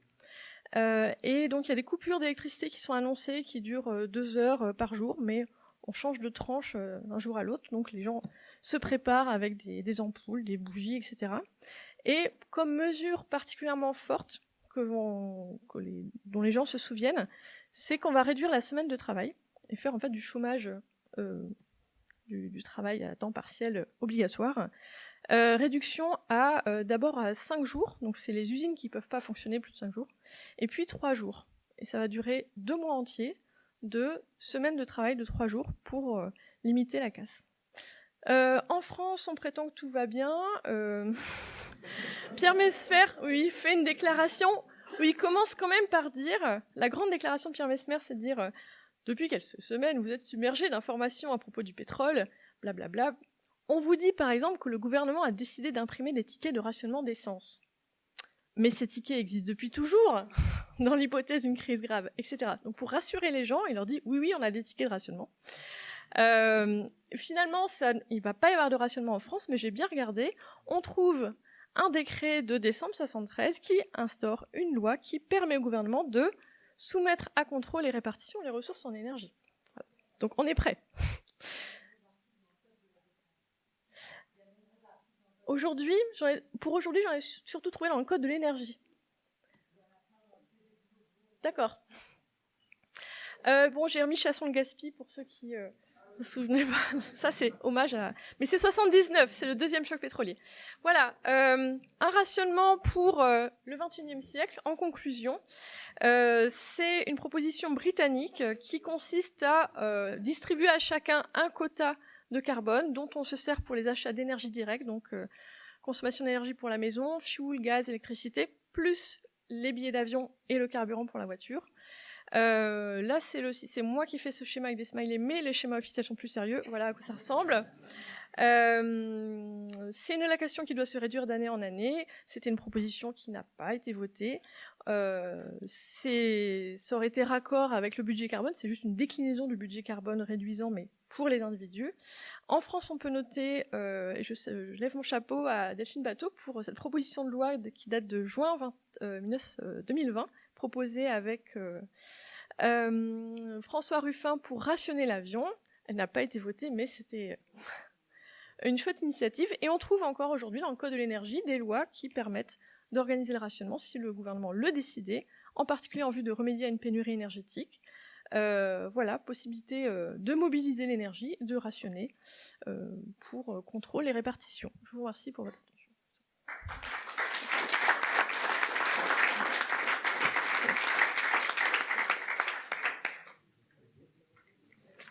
Merci beaucoup Mathilde. Nous allons passer à la dernière intervention de cette vaste table ronde avec Jésabel Coupé-Souverain. Merci beaucoup. Merci pour cette invitation et pour l'occasion de prolonger les discussions entamées ce matin. Alors, tout dépend évidemment du projet de société que nous voulons. Mais s'il s'agit d'une bifurcation profonde, et en l'occurrence, s'il s'agit d'une bifurcation sur le plan à la fois social, sur le plan écologique, s'il s'agit de remplacer l'objectif de croissance par un objectif de respect des limites planétaires et de l'humain, et j'ai l'impression que c'est un peu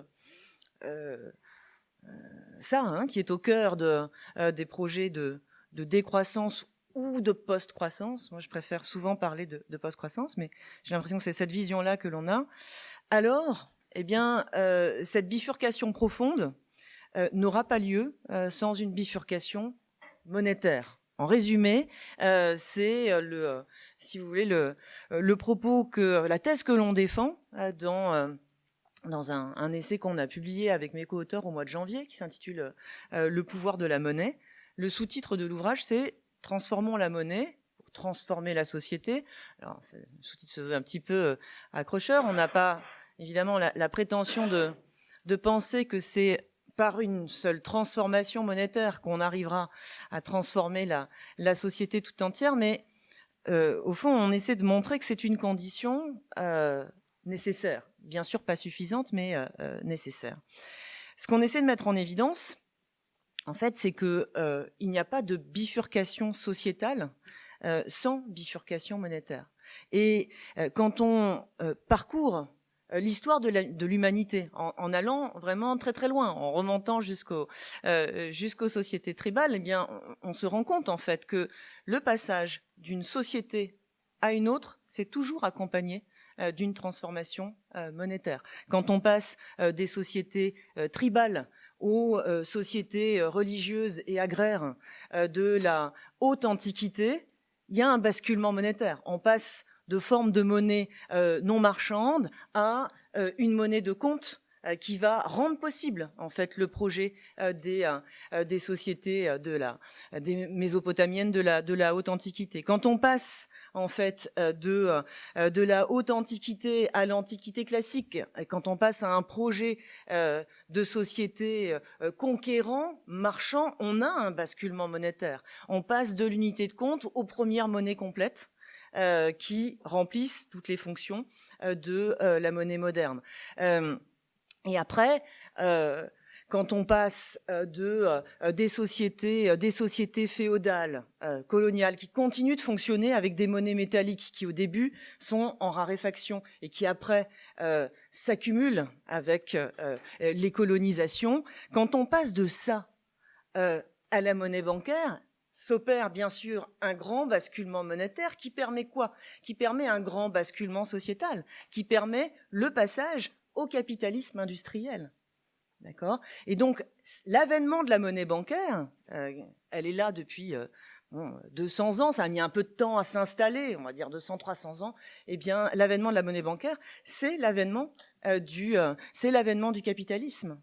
Et quand, dans la période plus contemporaine, le capitalisme a muté d'un capitalisme industriel à un capitalisme financier, on a eu aussi une transformation monétaire que, je pense, la plupart des citoyens ignorent, que la plupart de nos gouvernants ignorent. Mais aujourd'hui, comment crée-t-on la monnaie? Ce sont les banques qui créent la monnaie. Comment la créent-elles? Alors, plus seulement en octroyant des crédits, ce ne sont plus seulement les crédits qui font les dépôts, ce sont aussi les achats de titres qui font les dépôts.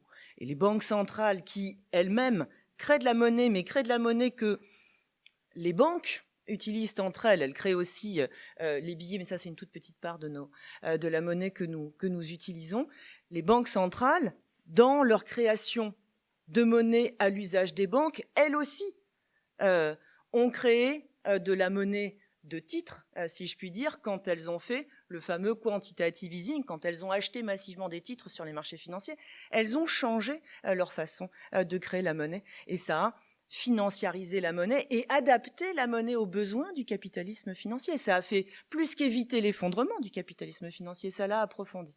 Bon, je fais ce petit préambule simplement pour vous dire que la monnaie fait société. C'est une institution fondamentale qui façonne nos sociétés et qui épouse nos projets de société. Et réciproquement, et ça c'est plutôt une bonne nouvelle, la société fait la monnaie. Parce que la monnaie, c'est pas simplement un petit instrument qui facilite l'échange, c'est précisément cette institution très structurante, mais c'est une convention, c'est un ensemble de règles que la collectivité décide, dont elle convient. Et cet ensemble est en fait très malléable. La petite histoire très rapide que je vous ai faite juste avant montre à quel point c'est malléable. Donc, voilà, et c'est l'occasion de dire aussi, si vous voulez, que la monnaie, c'est pas un petit voile sur les échanges qu'on peut mettre de côté, d'accord ? Ce matin, j'entendais oublions l'illusion monétaire et retournons au réel.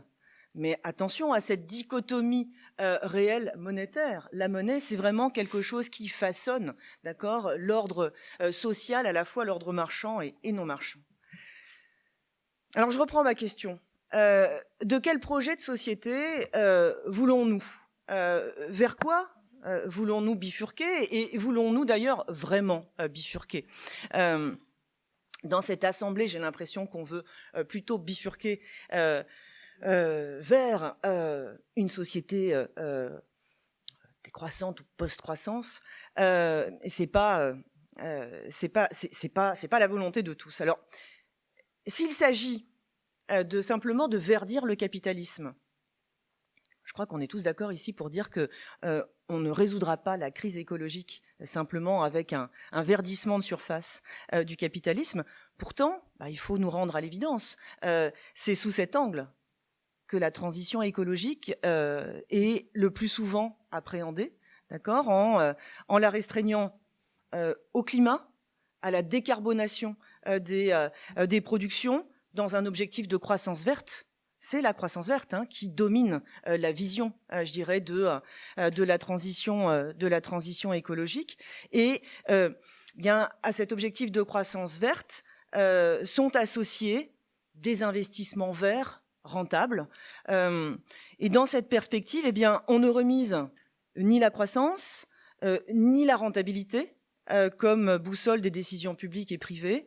Et on ne s'intéresse qu'à des investissements verts rentables qui n'amènent pas fondamentalement à remettre en question notre système monétaire et financier, mais je redirai un petit mot, qui pour autant ne va pas non plus sans évolution des politiques publiques. S'il s'agit d'une bifurcation plus profonde, nous rendant capables de concilier la satisfaction de nos besoins avec le respect des limites planétaires, avec le respect de l'humain, alors là, il s'agit plus simplement en fait d'investir dans la décarbonation. Il nous faut aussi construire en fait la sobriété. Il nous faut investir dans la préservation et la restauration de la biodiversité. Il nous faut accompagner en fait la transition d'un volet social important. Il faut que la transition soit à la fois écologique et sociale, et il nous faut investir dans les services publics. Et tout ça, eh bien, ça recouvre en fait un ensemble d'investissements qui ne sont pas tous rentables financièrement. Et donc, est-ce qu'on est capable de financer à la hauteur du besoin collectif ce qui est indispensable sur le plan social, sur le plan écologique, en articulant bien les deux, mais qui n'est pas rentable financièrement. Alors, avant de poursuivre, je voudrais juste préciser que si la perspective, c'est simplement un capitalisme vert, c'est même pas si facile que ça, parce que ça implique aussi de verdir les politiques publiques. Ça implique de verdir l'action des banques centrales, de verdir la politique monétaire, de faire en sorte que les banques qui financent la transition ne se refinancent pas au même prix que celles qui ne financent pas la transition. Donc voilà, ça et ça, si vous voulez, ça c'est essentiel à ce capitalisme vert. Ça implique aussi sans doute de faire évoluer l'action des banques centrales pour qu'elles viennent en soutien des États, en rachetant des titres publics sur les marchés. Ça implique de verdir le capitalisme financier. Bon, juste pour dire que même si la perspective est étroite et qu'elle reste celle d'un capitalisme vert, eh bien, ça implique des politiques publiques qui soient quand même un petit peu volontaristes. Et donc même ça, j'ai envie de dire, ce n'est pas gagné, d'accord ? Et s'il s'agit d'une bifurcation véritablement sociale et écologique, plus profonde, que simplement verdir un peu le capitalisme, eh bien là, il nous faut refaçonner en fait notre système monétaire pour nous rendre capables de financer des investissements non plus seulement, enfin non plus du point de vue de leur rentabilité financière, mais du point de vue de leur impact social et écologique. Alors à ce stade, je crois que Alma est partie, mais à ce stade, peut-être qu'il m'objecterait justement que on sait financer le non rentable. Voilà. On sait financer le non rentable. On sait financer le non rentable par des subventions publiques. En fait, c'est à l'État qu'il revient de financer le non rentable, et c'est peut-être financé par l'impôt et par la dette. Et donc, ma question devient, est-ce qu'on peut augmenter la capacité de subvention pour financer la part non rentable des investissements de transformation? Est-ce qu'on peut le faire en réorientant les subventions? D'accord, celles qui vont pas au bon endroit, celles qui vont aux fossiles au lieu d'aller à des usages écologiques, en augmentant l'impôt ou en trouvant de nouvelles assiettes fiscales, ou en augmentant la dette. Alors, il me semble que la réponse est oui, sans doute un peu, mais sans doute pas à la hauteur des besoins, car en fait, que ce soit au niveau de l'augmentation de la dette ou au niveau de l'augmentation des impôts, les marges de manœuvre sont quand même assez étroites. Je fais partie de ceux qui pensent que la période est sans doute la meilleure des périodes actuellement pour essayer de pousser une réforme fiscale, d'accord ? Mais ça servira simplement à stabiliser un peu le déficit. C'est pas ça qui nous mettra en capacité de réaliser des masses d'investissements publics.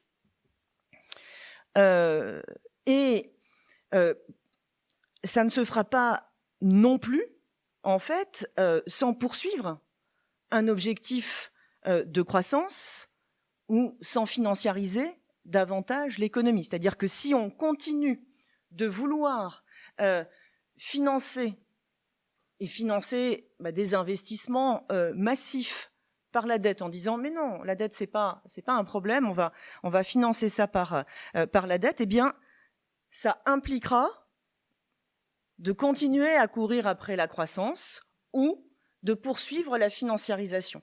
Alors c'est là-dessus précisément que nous n'étions pas d'accord, ce matin, parce que il y a un certain nombre de modèles chez les post-keynésiens qui essaient de montrer que on peut concilier une dette publique importante. On peut concilier soutenabilité de la dette publique et état stationnaire ou décroissance. Alors, quelle est la condition dans ces modèles pour que ce soit le cas? Il faut en fait que la Banque centrale rachète les titres de dette publique, les sanctuarise à son bilan, transforme ça en dette perpétuelle et en dette à taux zéro et dette perpétuelle, c'est-à-dire déface la dette de ses attributs, transforme la dette en quelque chose qui n'est plus de la dette, d'accord? Mais tout en continuant finalement à enrichir les investisseurs sur les marchés financiers. Alors, c'est soit ça, soit la Banque centrale finance directement l'État et transforme également d'une certaine manière la dette en dette perpétuelle pour qu'on n'ait plus à la rembourser et avec un taux zéro. Alors, dans les deux cas, il y a une forme d'incohérence à vouloir préserver la dette, dire que c'est toujours de la dette et en fait la défaire de ses attributs, d'accord? Et puis, dans le second cas, il y a l'obstacle du cadre institutionnel européen. D'accord, il est interdit aujourd'hui aux banques centrales de financer les États. Et si tant est qu'on soit tous d'accord pour casser le traité et lever cet interdit, ce qui est fort peu probable, mais si tant est qu'on le soit, bon, il faudrait peut-être quand même se demander si, dans des démocraties de plus en plus fragiles, il ne serait pas dangereux de mettre directement le pouvoir monétaire dans les mains des États. Bon, voilà, c'était ça un peu, si vous voulez, les dessous du désaccord de ce matin. Alors, est-ce qu'une fois qu'on a dit ça, il n'y a aucune solution? Ben non, justement, il me semble que il existe une solution complémentaire qui consiste aussi à mettre la Banque centrale à contribution, mais différemment. Donc une solution complémentaire, désencastrer de la dette, désencastrer également des marchés financiers, qui ne soumet ni à la croissance, ni à la financiarisation. Alors, quelle est cette solution de financement public qui viendrait compléter l'impôt et la dette et qui constituerait finalement une manne supplémentaire? Mais ce seraient des subventions monétaires de la Banque centrale. Et ça, eh bien, ça reviendrait en fait à installer un mode de création monétaire, de création de monnaie centrale, complémentaire de ceux qui existent. Aujourd'hui, la Banque centrale crée de la monnaie centrale quand elle prête aux banques et quand elle achète des titres sur les marchés financiers, ce qu'elle a fait pour gérer les crises. Eh bien, là, il s'agirait en fait de lui faire créer de la monnaie centrale en dehors d'une dette, en dehors d'un achat de titres. Elle créerait de la subvention monétaire. Où est-ce que ça irait? Eh bien, ça pourrait passer. Alors, je vais aller un peu vite sur le schéma, mais ça pourrait, si vous voulez, ça pourrait d'abord être recommandé, on va dire, pour que ce soit compatible avec le cadre institutionnel européen, que ce soit pas complètement incompatible en tout cas avec. Ça pourrait être recommandé par un institut d'émission qu'on installe comme un conseil au sein de la Banque centrale européenne. Cet institut d'émission dit de combien de subventions monétaires on a besoin pour financer des investissements indispensables sur le plan, enfin ayant un impact social et écologique important mais n'étant pas rentable, et investissements pouvant être portés par des ménages, des entreprises, des associations, des collectivités locales. Sur cette base, la Banque centrale émet la quantité de subventions monétaires, elle fait passer ça à une société financière qu'on peut appeler une caisse de développement durable, qu'on ferait fonctionner en réseau à l'échelle européenne, à l'échelle nationale, à l'échelle territoriale, et qui serait chargée d'allouer des subventions à des agents divers, porteurs de projets éligibles. Alors bien sûr qu'il faudrait surveiller la bonne utilisation de ces subventions, mais ça c'est pas propre à notre dispositif. Ce qui est propre à notre dispositif, c'est en fait de créer une capacité de subvention en mettant à contribution la Banque centrale et une capacité de subvention qui ne pèse ni sur la dette, ni sur l'impôt. Ça ne veut pas dire que ça vient remplacer tout le reste, ça veut dire que c'est une manne finalement de financement complémentaire qui n'exerce de pression ni sur la dette ni sur l'impôt. Et c'est à la fois, si vous voulez, un instrument de financement de la transition, mais c'est aussi, d'une certaine manière, une base de réorganisation du système monétaire pour l'adapter justement à une société dans laquelle on ne court plus après la croissance et la rentabilité, et dans laquelle on opère un rééquilibrage entre la sphère marchande et la sphère non marchande. Et donc, avec ce type de... J'ai combien? 2 minutes? 1 minute? C'est fini? D'accord. Bon, conclusion. OK. Avec ce type de dispositif, un ménage pauvre qui a besoin de réaliser l'isolation thermique de son logement, ça devient possible. Une association de protection de l'environnement qui veut déployer un projet de plantation de forêts natives, ça devient possible. Un hôpital qui veut se rééquiper, ça devient possible. Une maison de retraite qui veut s'agrandir, ça devient possible. Aujourd'hui, je suis désolée, mais ce que nous constatons, c'est que ces investissements-là de transformation sociale et écologique ne sont pas possibles. Donc voilà, c'est un complément. C'est pas, ce matin, il y avait des mots un peu sévères, j'ai trouvé, en disant c'est une illusion, c'est de la prestidigitation, etc. Non, c'est simplement une mobilisation des banques centrales, exploiter leur capacité de subvention monétaire. Les banques centrales, aujourd'hui, font déjà, si vous voulez, de la création monétaire à perte. D'accord ? Elles font de la création monétaire à perte. Elles ont créé énormément de monnaie pour gérer les crises financières. Ça se traduit aujourd'hui par des pertes au bilan des banques centrales parce qu'elles se retrouvent à verser des intérêts sur les réserves que les banques ont accumulées. C'est de la subvention aux banques. Est-ce pour le bien commun ?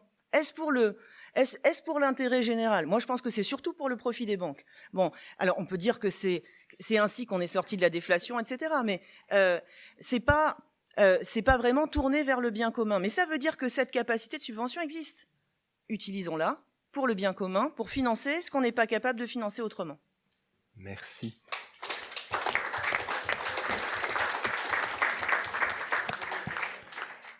Alors, nous avons 1 heure pour les questions. On fait comme ce matin, on prend une série de questions, 5-6 questions.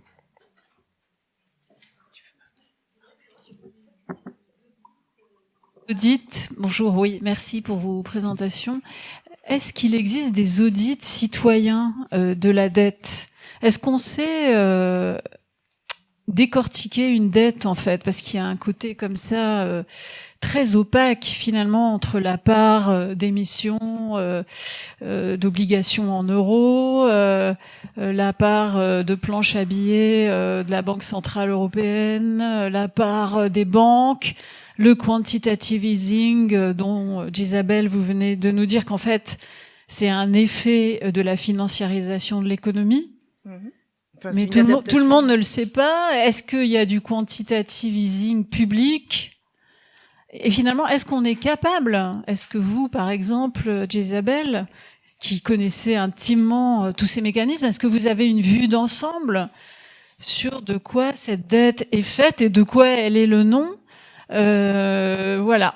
Et est-ce que on peut parler d'audit citoyen de la dette ? C'est une proposition portée par la décroissance depuis longtemps, mais je ne sais pas si finalement où on en est là-dessus. Voilà. Merci beaucoup. Exactement. Voilà. Oui. Mais pour l'Occident, c'est riche aussi.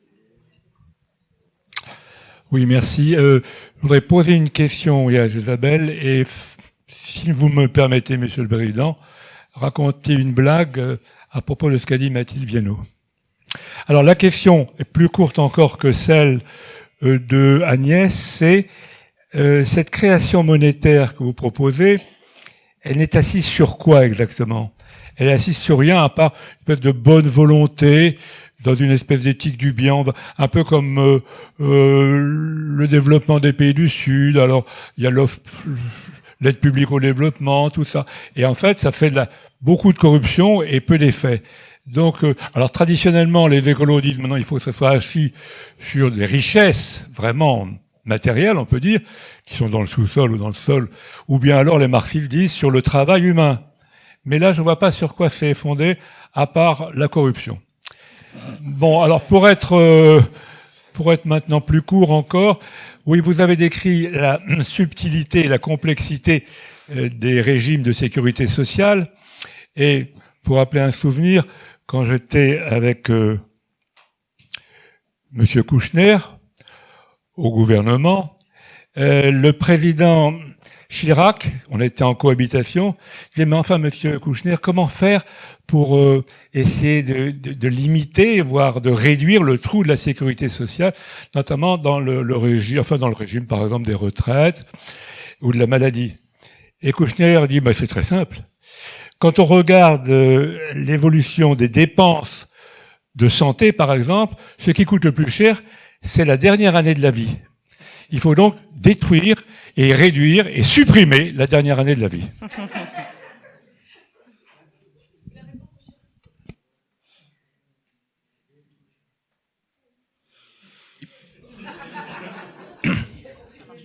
Ça marche? Oui. Je pose une question encore à Isabelle Coupé-Soubéran.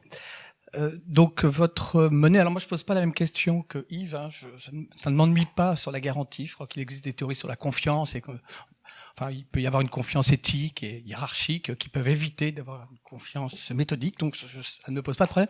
Ce qui pose un problème, c'est donc vous créez de l'argent par une banque centrale, vous l'appelez une monnaie volontaire, on va l'appeler une monnaie verte et rouge, comme ça elle est sociale et écologique.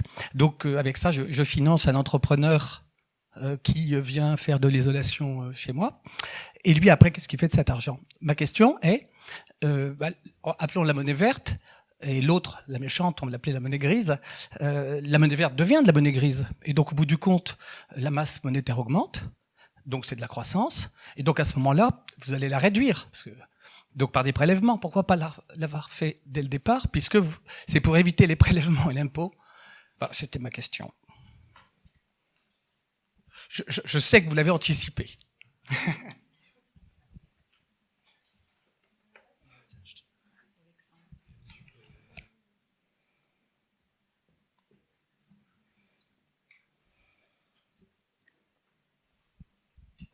Merci. Bonjour. Je m'appelle Alexandre et je suis élu au Conseil de Paris.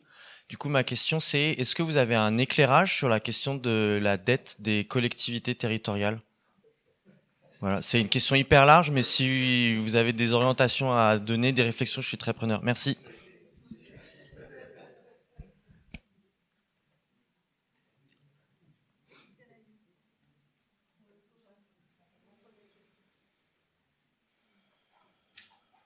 Première série de questions, donc on peut répondre. Ok, bon. Alors, sur l'idée d'un audit citoyen de la dette, moi, je pense que c'est une initiative qu'il faut absolument relancer. Il est important, effectivement, que les citoyens sachent où va la dette et qu'on soit en mesure de répondre à cette question. Où va la dette ? La dette va au remboursement de la dette.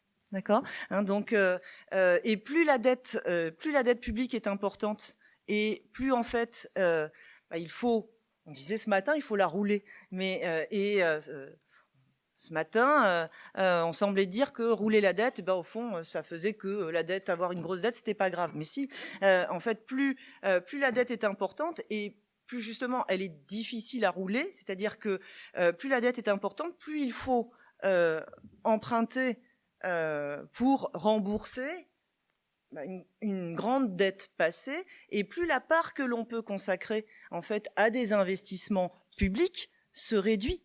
D'accord ? Donc, c'est vraiment important de voir quelle est la part dans cette dette qui va simplement au remboursement de la dette passée, qui va au paiement des intérêts associés à cette dette, et la part qui, en effet, permet de préserver notre modèle social et permet d'investir dans la transformation écologique. Donc, il faut pousser cette idée-là, ça me semble être important. Il y avait quelques questions sur le quantitative easing, c'est-à-dire sur le rachat de titres de dette publique, surtout, enfin rachat de titres de dette en général, mais surtout des rachats de titres de dette publique par les banques centrales, ce qui les a amenés à créer de la monnaie centrale autrement. D'accord, et pas seulement par des prêts de monnaie centrale aux banques.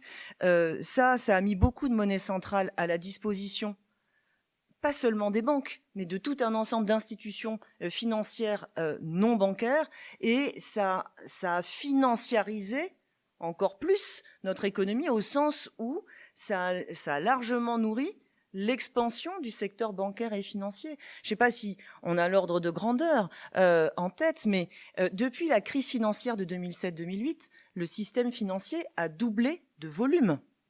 D'accord ? La financiarisation s'est intensifiée et elle est très liée en fait à la gestion des crises financières et sanitaires, à la création de monnaie centrale par la Banque centrale pour gérer cette crise, selon un mode de création monétaire qui, vous voyez, n'est pas neutre, qui en fait est complètement adapté aux besoins du capitalisme financier, qui n'a franchement pas beaucoup servi à nous faire avancer dans la transition écologique. C'est pas le meilleur des modes de création monétaire, celui-ci.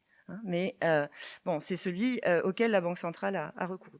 Alors, je réponds, je vais aller vite, mais je réponds sur votre création monétaire est assise sur rien.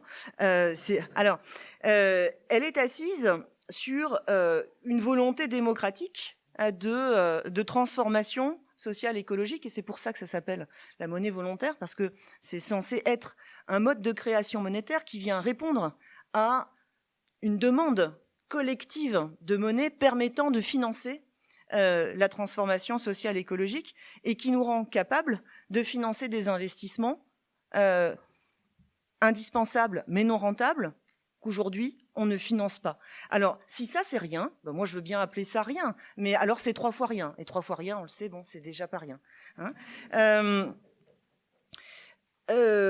En revanche, c'est effectivement, c'est sans quelque chose, c'est sans contrepartie financière. D'accord ? Sans contrepartie financière, ça veut dire que ce n'est pas assis sur une créance. Ce n'est pas assis sur une créance remboursable, c'est désencastré de la dette, désencastré des marchés financiers. Ça ne reposerait pas sur un prêt ou sur un achat de titres. Alors, soit d'ailleurs, on laisse la Banque centrale émettre de la monnaie comme ça à perte, ça creuse les pertes. Il faut expliquer aux citoyens que les pertes, c'est pas grave, mais quand même, ça peut semer un peu le trouble. Soit on met à l'actif de la Banque centrale un poste ad hoc. Alors on va me dire, ah, voilà, c'est prestidigitation comptable. Mais désolé, mais la comptabilité des banques centrales, ce n'est que ça. Et quand aujourd'hui elles reportent leurs pertes sur l'exercice prochain, bah ça aussi c'est un exercice comptable. D'accord ? Donc on peut créer un poste d'actif non exigible pour équilibrer le bilan et ne pas avoir à enregistrer une perte. Alors, c'est une monnaie permanente. C'est une monnaie qui, à la différence de la monnaie bancaire traditionnelle, n'est pas programmée pour s'autodétruire. D'accord ? C'est-à-dire que la monnaie bancaire traditionnelle, elle est créée soit par un prêt, soit par un achat de titres, et le remboursement du prêt ou le remboursement du titre par l'émetteur vient détruire la monnaie qui est créée. Donc la monnaie bancaire, elle est programmée pour s'autodétruire.